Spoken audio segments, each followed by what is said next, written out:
Hello and welcome back, friends, family, and frenemies. Uh, Thanks for joining me, and as always, welcome and thanks for, you know, following me while I was offline.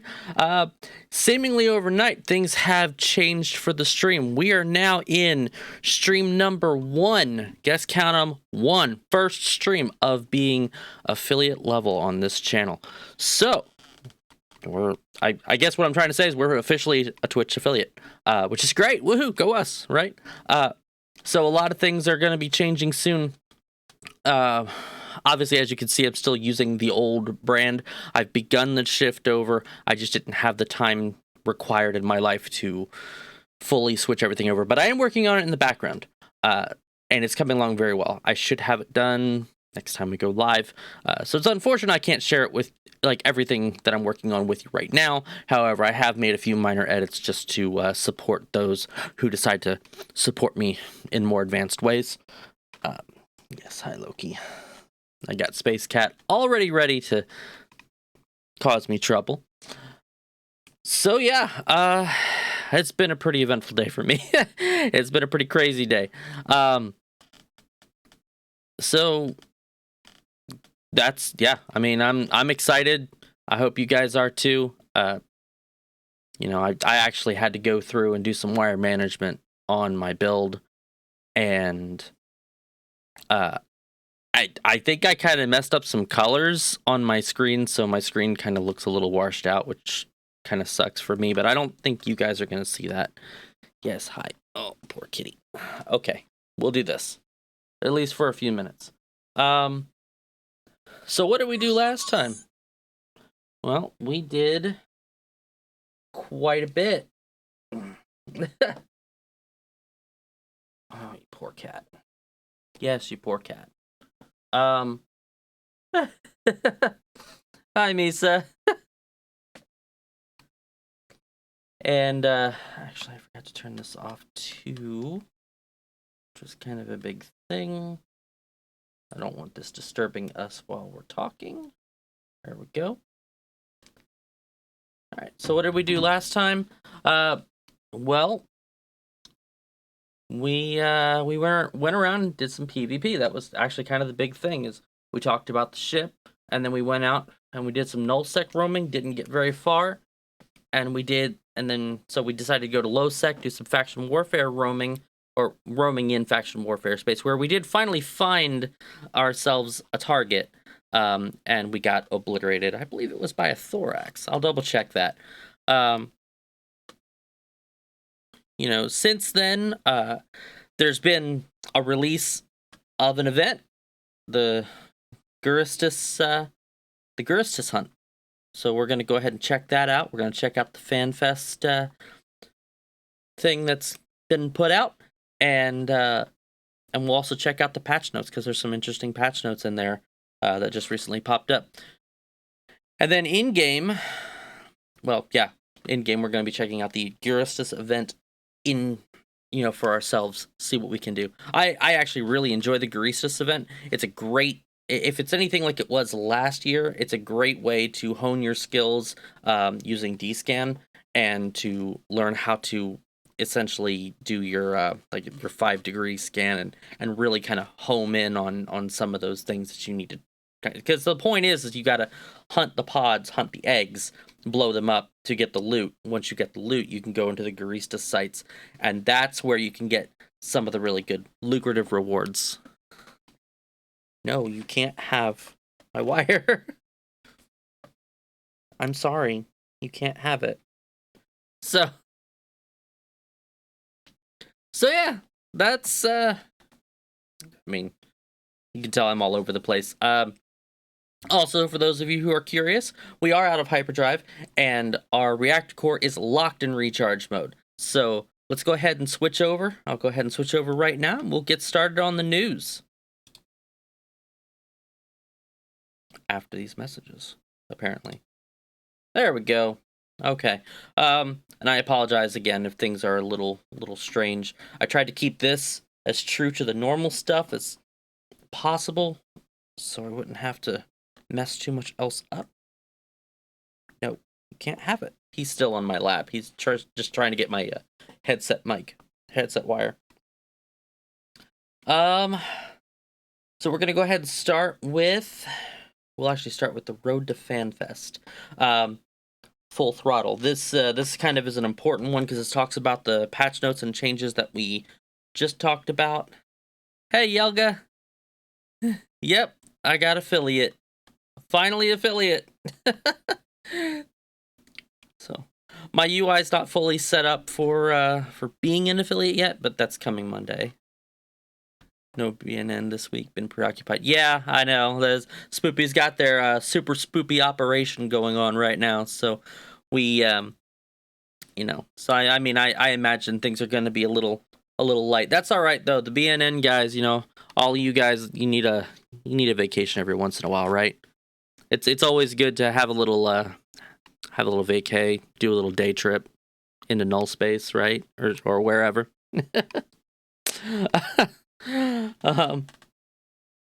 But no, it's fine.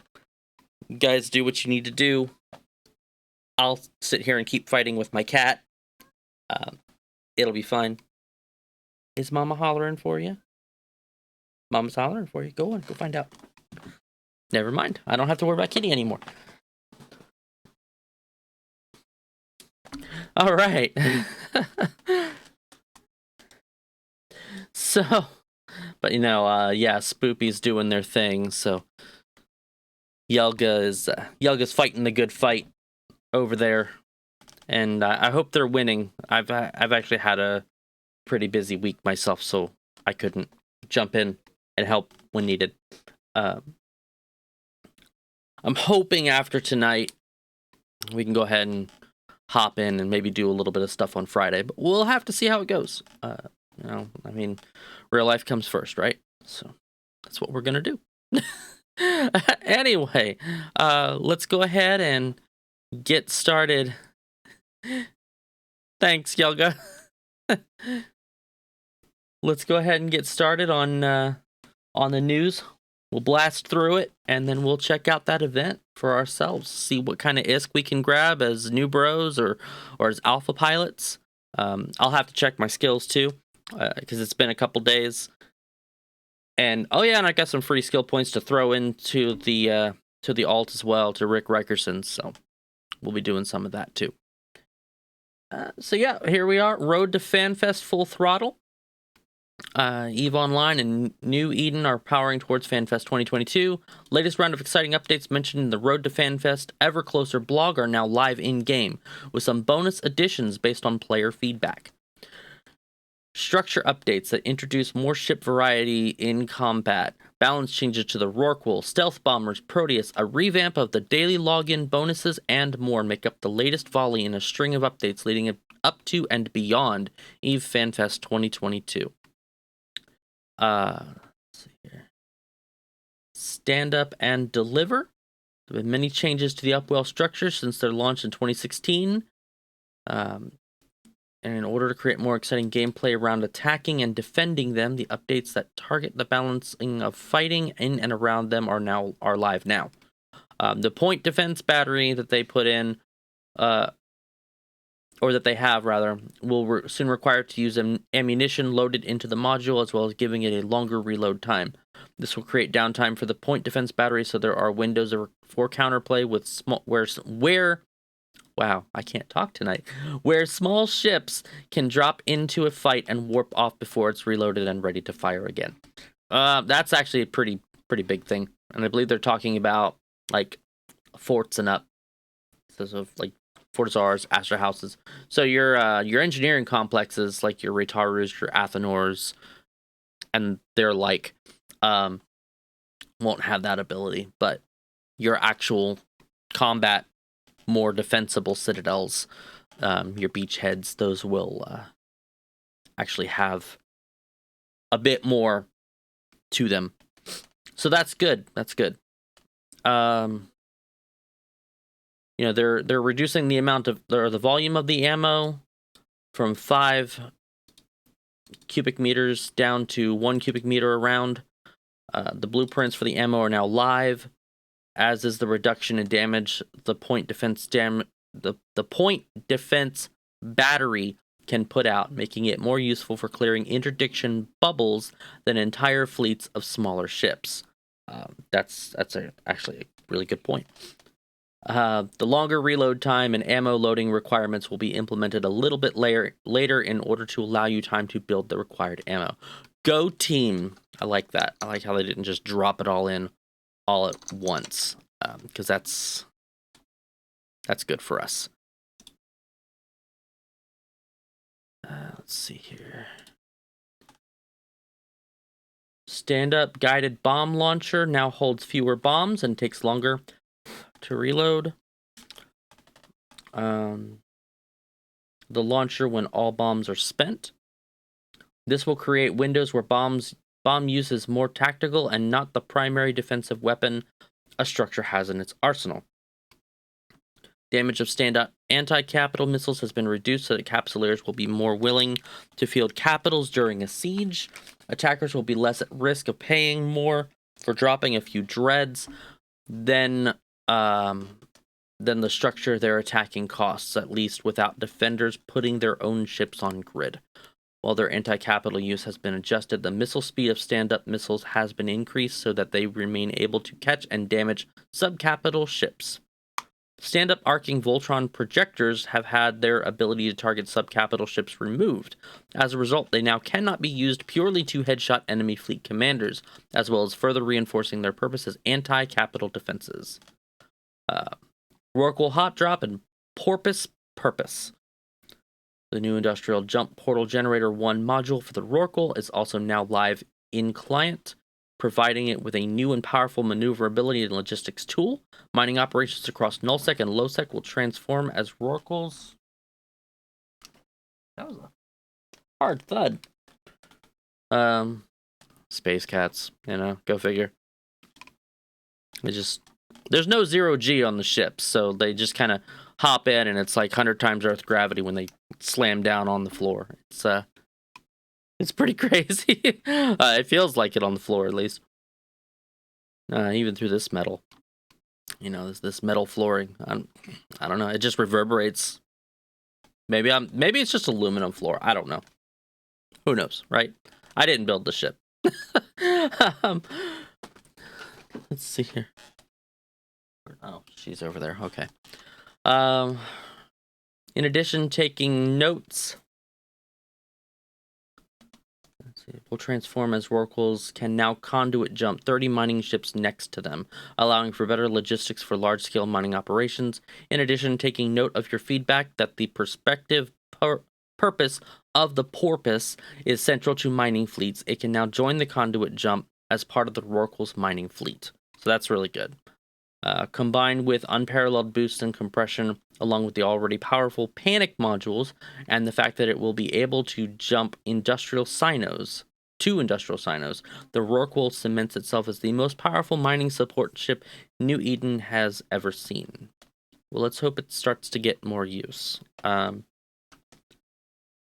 Because it has not seen a lot of use in the past year.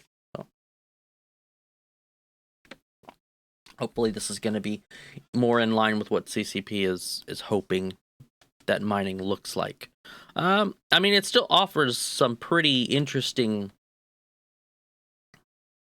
playstyles. Like I said, I can't speak much for the Citadel side of things, because Citadel combat has always been kind of a tie-dye slugfest as far as my experience has gone. But something like this, you take a Rourke, make it battle ready. You take Porpoise, make it battle ready. Grab a bunch of mining ships, make them battle ready. Conduit jump them into an enemy's moon. Just wreck enemy, mining fleets, and then conduit jump out. That seems legit to me. They won't see it coming. They're going to have to scramble out of there. And then they got a bunch of, coveters and skiffs and whatnot, just webbing and scramming everything while the attacking ships come in from 3 jumps out with from another Blops, just another Blops jump or whatever. I can see it working. I can see some cohesion there in some weird and interesting ways, or just finding out that a moon popped, and here's quiet time in EVE Online for this alliance or whatever, and this R64's moon field is just sitting out there mostly untouched because they haven't had a chance to get to it.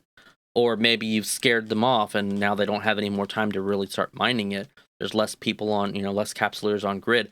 Here comes a 30-man mining fleet, led by a Rorqual from Hot Drop, and they just, they take out the Porpoise and the 4 or 5 mining ships that are out there, and then next thing you know, the defenders don't have the means to defend their space while their ships, while the enemy's mining ships are just eating away at these rocks at hyperspeed with these with those crystals that just generate all sorts of waste, like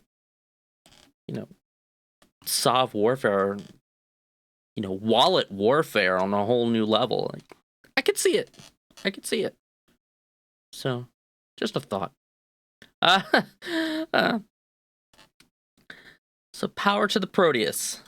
Since the bolstered bulkhead's resistance buff placed a spotlight on Tech 3 cruisers, changes have been made to the once strong but recently underperforming and popular Proteus to bring it more in line with other ships in the range. Its potential has been further unlocked through an easing up of its fitting space to allow the Proteus to more comfortably fit a 1600mm plate alongside a full rack of neutron blasters without necessitating spending a valuable low slot or rig on a fitting module. Excuse me. The plate mass change also gives it a slight speed boost to make it a bit more mobile while armor plates are fitted, making it just slightly easier to get into a position to use those blasters effectively. In addition, and again with your feedback in mind, the Proteus's drone synthesis projector offensive subsystem, wow, that's a mouthful, has had its CPU output increased to 60 TF, teraflops, I believe is what that stands for, and its drone bandwidth increased to 125 megabits, I want to say that's megabits, a second, meaning it can now field 5 heavy drones at once. Its drone bay has also had its capacity increased to 300 cubic meters. This allows the Proteus to compete more effectively with other similar cruiser options for its cost. Don't forget, there's no longer any skill level loss when you lose your Tech 3 cruiser. That's kind of a big one right there. That means training for these Tech 3s is it's not just on the table, but it's probably going to be one of those things where it's just kind of recommended. If you've got time, we'll really start to see some metas surrounding these T3Cs, I think, now on the battlefield. Not that we haven't beforehand, but now it's even more viable for capsuleers that want to train other things and don't want to lose the skill points by jumping into like a low-key or whatever the doctrine might call for. So I'm interested to see how Nullsec's gonna work that one out. I know wormholers are already taking advantage of that. They have been for a long time anyways, but I'm sure they're still taking advantage of that. Let's see here. To celebrate these updates to the Proteus, the Inner Zone Vanguard skin is returning to the New Eden store. Yeah, so if you want your skin, that's a bit of a bonus to that.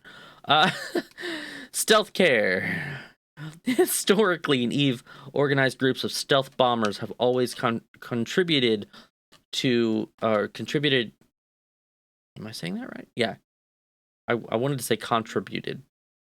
That's not right.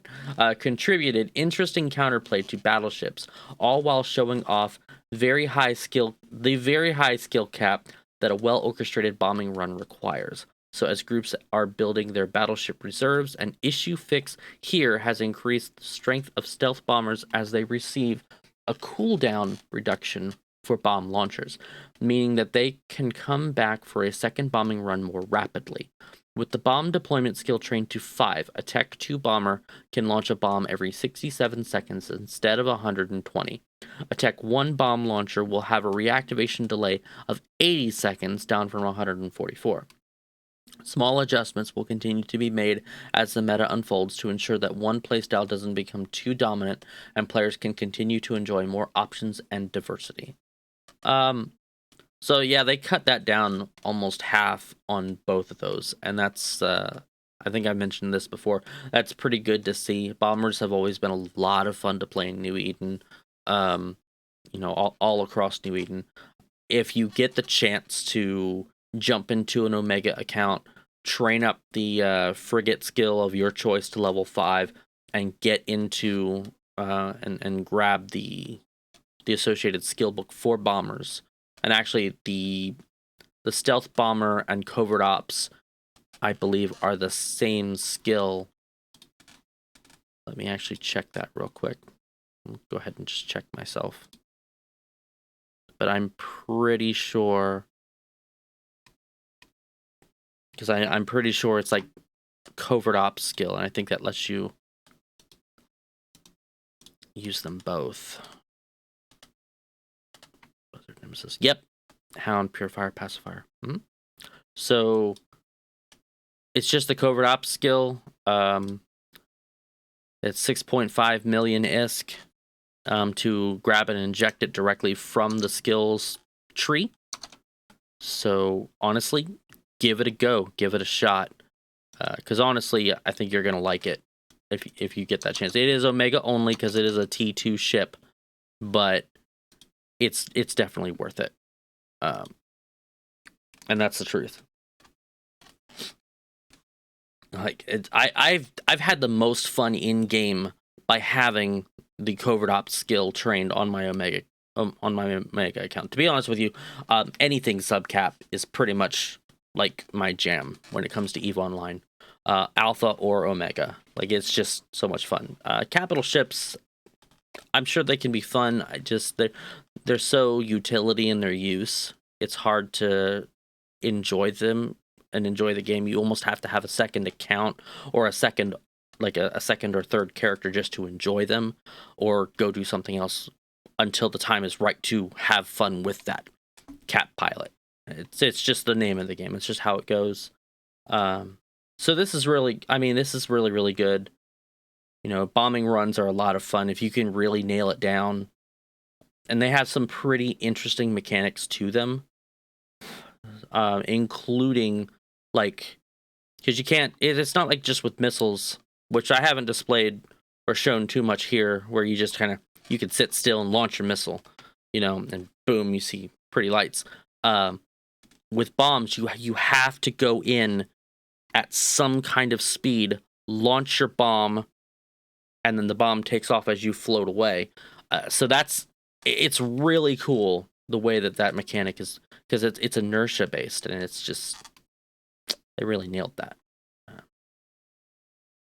So test drive, feature preview system. We also talked about previously. The feature preview system is live, allowing players to opt in and engage with complex features still undergoing active development.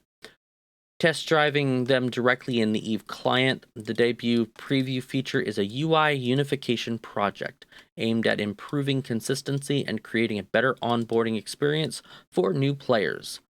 Activity within the feature is being monitored, and based on feedback from the Singularity test server, window controls have already been made permanent, with more changes on the horizon.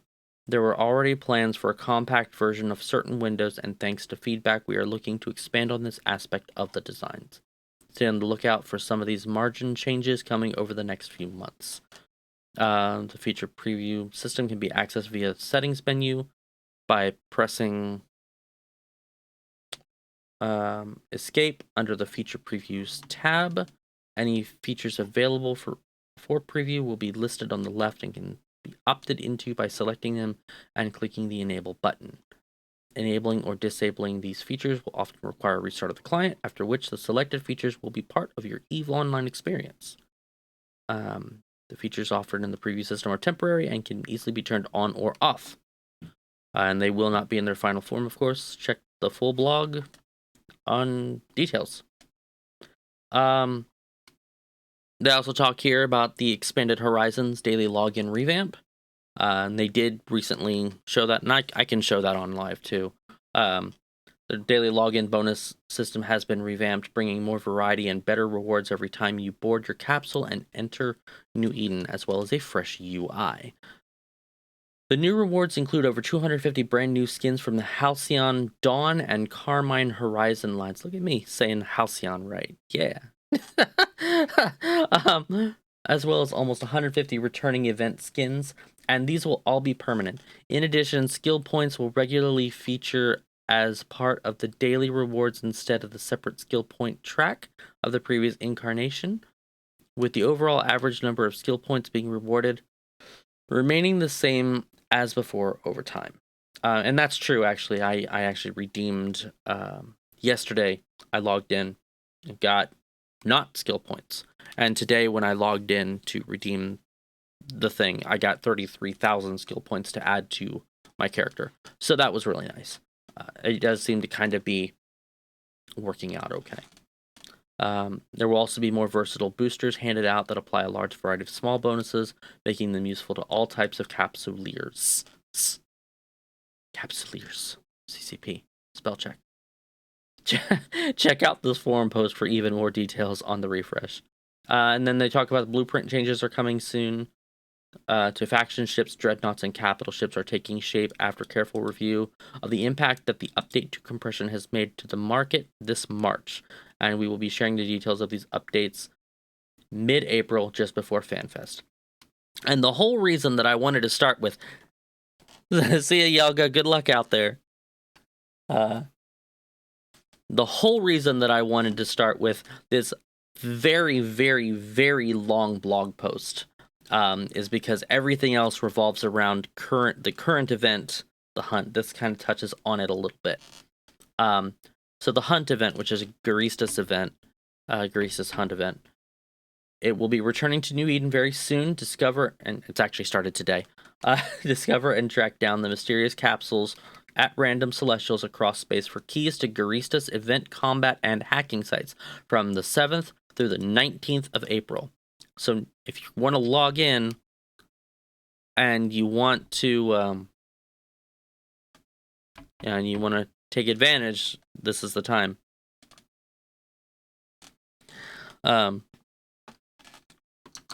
That's true. They did just send a ping, didn't they? I think I did see that go up.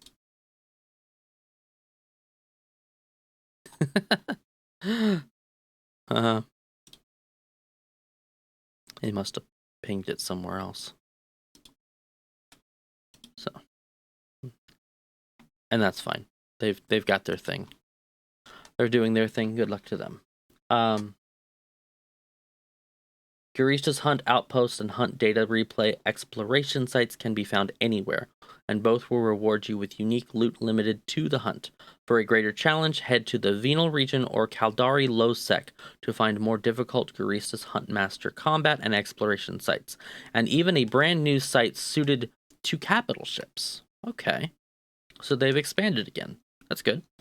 This year, there will also be rare, mysterious golden capsules, which can spawn everywhere, but are much more common in Venal and Caldari Low Sec, dropping special loot including multiple site keys and data vaults that you can sell to any of the empires. Mysterious capsules aren't the only pods to hunt during the event. Catch and loot player pods for a chance to loot their implants. All right. Implant hunting. Now's the time. Where was that a few weeks ago? Gate is Green FanFest 2022 is a mere month away, and even more changes are coming. With this round of updates, the ones that have gone before and the ones that are yet to be announced, the road to FanFest is a rewarding one that leads to a brighter future for EVE Online and for New Eden. Stay tuned and fly safe to Iceland. Good deal. I have to say, that's the one thing about CCP, like when it comes to like the FanFest hype, you know, really they really kick it up a few notches with patches and changes, and they tend to give a lot of good things, or a lot more good things in their patches when there's a FanFest on the horizon, and it's good to see that. these past couple of years without a fan fest has really kind of dragged everyone down. And I mean, they've made iterative changes in the same light as if they, you know, as if there was still going to be a fan fest, but it hasn't been, they haven't been as fulfilling. I mean, we've just had so many other issues, other things. So yeah, I mean, I'm glad to see the fan fest is coming back. I'm glad to see that there's a bunch of different changes that have already taken place, and still more to come. And so this is all really good stuff to see. That's why I'm not hearing anything. See if that brings it. Yep, there we go. Okay. I was wondering why there wasn't any background noise. It looks like when I edited a few things, it changed my speaker setup on me. All right. That part's good. We're gonna go ahead and go to the hunt returns. This should describe to everyone here what this event is all about, and essentially why. It's essentially CCP's version, Eve's version of the Easter event that you see across a couple other MMOs. In this case, they use for an egg hunt, they use capsules because capsules look like eggs, and they colored them different colors. You'll see that on the overview as we go looking around. You hunt them, you blow them up, you get the keys, and then you go into the sites and you get the loot. And this loot, I'll find out for sure in here, but if I remember correctly, it was, no matter if you went to high sec, low sec, or null sec, it was pretty much the same type of lucrative payouts. So it didn't really matter where you did them. But Wormholes, I think, had a little bit of a better one, if I remember correctly. I could be wrong. I mean, we'll read it and find out. Relentless Capsuleers. The hunt returns to New Eden for YC-124. Join your fellow Capsuleers in the hunt for mysterious capsules found at random celestials across the cluster. Check your directional scanner and start the hunt at planets, moons, asteroid belts, and stars to uncover these colorful capsules. Crack one open to receive a key to enter one of the many Guristas hunt sites. Guristas hunt outposts can be found anywhere, and our combat sites suited for Tech-1, Tech-2, and faction frigates and destroyers. You'll also find hunt data relay sites to complete. Both types of sites will reward you with unique loot limited to the hunt, such as the coveted C3 TAC X Hiva Saitsuo ballistic control system. That's actually a really good one. So if you're playing like on a Agila that uses missiles, I'll show it to you. It's actually got some really good stats. I believe it also goes into drone control as well. Even better, hunt sites this year will now drop double the loot if you can secure a kill on a combat site mini-boss. Data sites also have more cans to hack and more loot to get away with. There has never been a better time to hunt for loot. I guess we're going to check it out. Up for more of a challenge? Head to Venal or Caldari Lowsec to find the more difficult Guristas Huntmaster outposts and even a brand new site suited for capital ships. Seek these difficult sites and the rewards will be worth the risk. Be sure to bring along a hunt acceleration gate key from a mysterious capsule to get a shot at the best loot in each site. And for the PvP players out there, mysterious capsules aren't the only pods to hunt during the event. Catch and loot player pods to find their implants still intact. Whoever said secondhand snakes aren't still good. Hunt for the golden pod. Hey, how's it going, Underworld? It doesn't have any rewards that you want. That's fair. I don't think I got all the skins last year, so, I mean, and even still, it's ISK, so I'm not going to complain too much. Following an infiltration into the Caldari state by suspected sleeper agents of unknown origin, a number of capsules have fled from Jitta 4-4 and are making their way towards Venal and Caldari Lowsec. It's said that the defectors are led by a high-ranking director of the Caldari Navy Research and Development Division, Esri Hakuzosu. Okay. His team previously worked on advanced capital ship construction and development, and it is said that she fled with data fragments from the R&D department, something that both the Caldari and Guristas want back. Among hundreds of decoy capsules, a small number of golden pods seem to be carrying the defectors and the all-important data fragments. Find these golden pods during the hunt and turn in their data fragments to Empire States for a hefty reward. And then they're going to be talking about their Eve store stuff. Yep. And the Ace of Pod Hunter skin returns. And yeah, that's it for the hunt. So that should be pretty interesting to get into.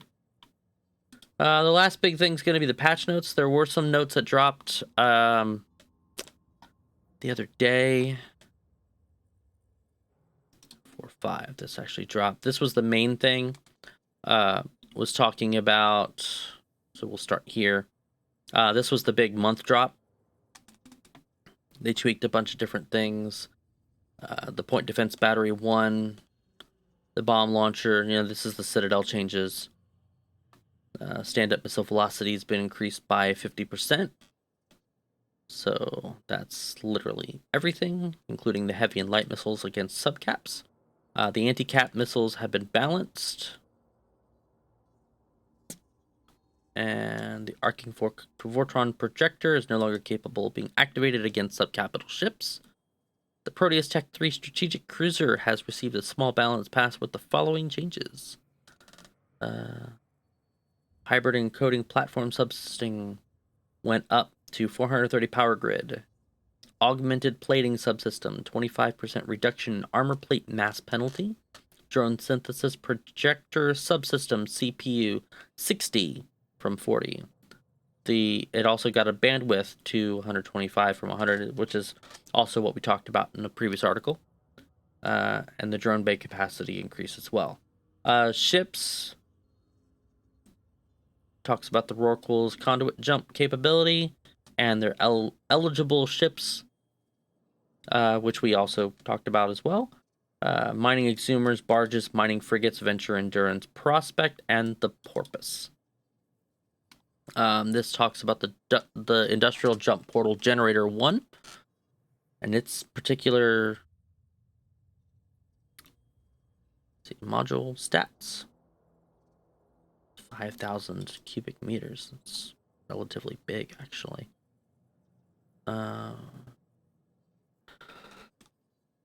It talks about the daily rewards here, which we also went over. Skins received from daily rewards are now permanent instead of the old time-limited skins. The daily reward system will automatically check which skins your characters have on the account and will avoid giving you duplicates unless you already have at least one copy of all the available skins. Let's see here.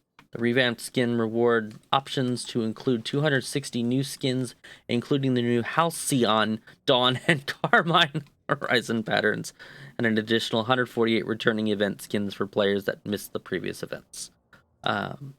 Booster rewards from daily rewards now consist primarily of the new Halcyon booster line.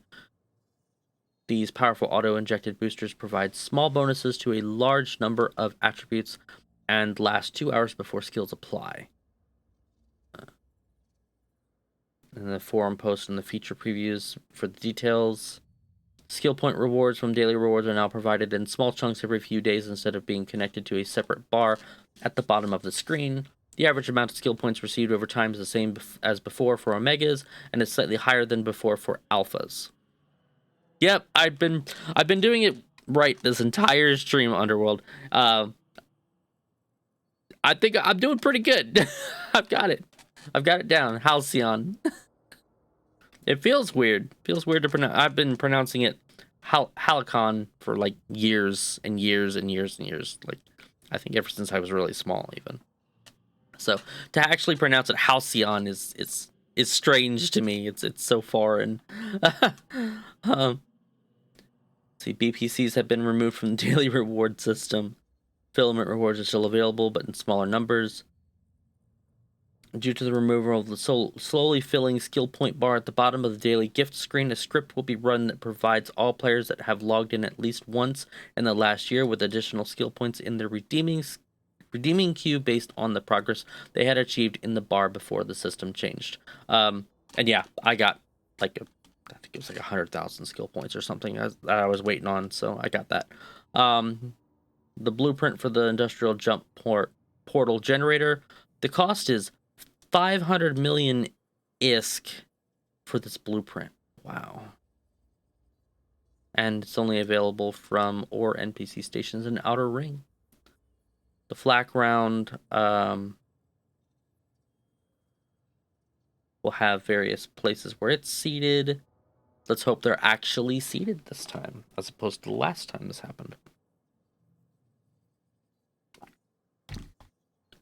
Let's see here. They actually worked on some back-end jump harmonics. So that's kind of interesting that they were trying to do some work to make it to where they could do that. Okay, that's good. I mean, at least we were all getting them, so you know, it's good to get those skill points and be able to use them right away too. So that's what that's the other thing I'm gonna be going through as well. But yeah, so the jump harmonics is they're basically going to go back through and it looks like they've actually been able to optimize that code based on what I read in this technical brief. They talk about user interface changes, Plex icons on various locations, feature preview system, new opt-in renovation of the UI, industrial group of ship classes has been renamed to Hauler. That's kind of a pretty important thing. Skills for Amar Industrial, Caldari Industrial, and so on have been renamed to Amar Hauler, Caldari Hauler, etc. Small changes have been made to ship and skill descriptions and other text to reflect this change. A number of NPC ships have been updated to reflect the change. So yeah, just keep that in mind if you guys are flying around in New Eden. They're not industrial ships anymore. They're hauling ships, which, to be fair, that's what they are. So, kind of makes sense. And that does it for that. Oh, no, wait, no. Change has been made to remove the one use for the overloaded term industrial and reduce confusion over the use and application of modules such as the Industrial Sinosaural Beacon 1 and Industrial Jump Portal Generator 1. Is it set to 380?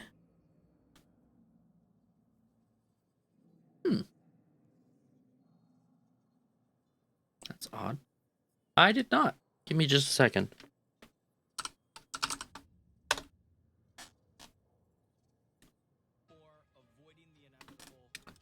Wow.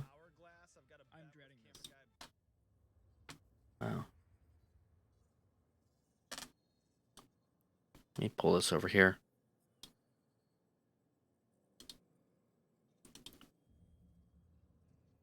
How strange.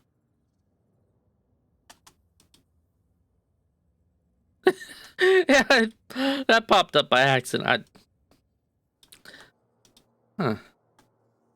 I wonder why my source is so low.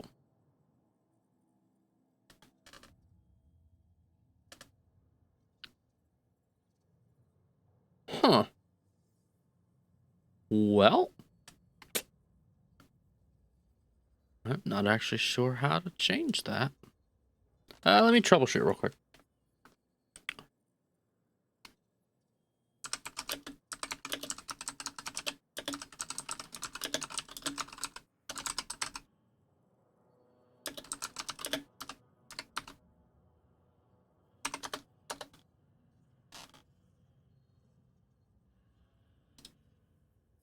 I'm streaming from OBS, so.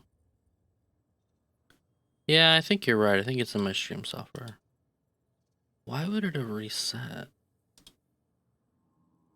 Audio bitrate. Oh, that's right.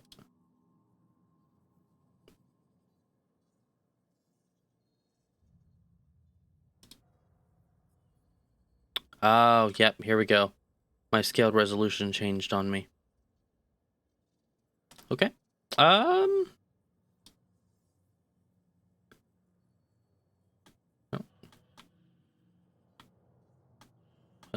Let me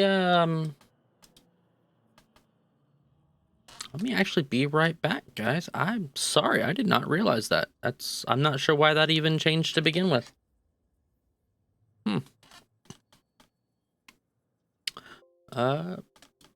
Apologies. I will be right back. I'm gonna go ahead and stop real quick. Give me about 5 minutes and I'll restart.